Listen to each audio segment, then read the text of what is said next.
which is named The Giver. This is a very interesting book by Louis Lowry, and today we will start the first chapter. Let's get into it. It was almost December, and Jonas was beginning to be frightened. No, wrong word, Jonas thought. Frightened meant that deep, sickening feeling of something terrible about to happen.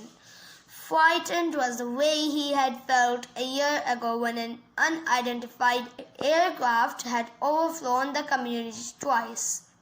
He had seen it both times.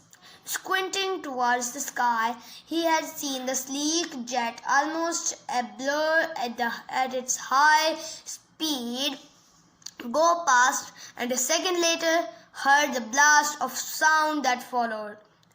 Then one more time, a moment later from the opposite direction, the same plane. At first he had been only fascinated.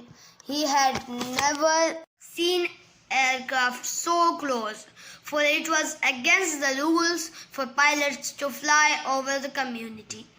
Occasionally, when supplies were delivered by cargo planes to the landing field across the river, the children rode their bicycles to the riverbank and watched, interviewed the unloading, and then take off directed to the west, always away from the community. But the aircraft a year ago had been different. It was not a squat, bat-bellied cargo plane, but a needle-nosed single-pilot jet. Jonas, looking around anxiously, had seen others, adults as well as children, stop what they were doing and wait, confused, for an explanation of the frightening event. And then all of the citizens had been ordered to go into the nearest building and stay there.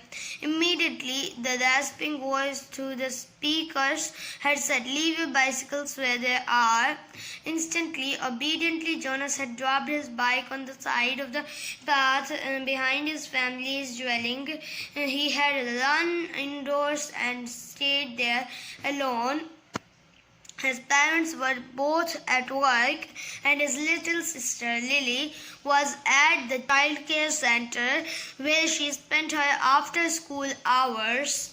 Looking through the front window, he had seen no people. None of the busy afternoon crew of street cleaners, landscape workers, and food delivery people who usually populated the community at that time of the day.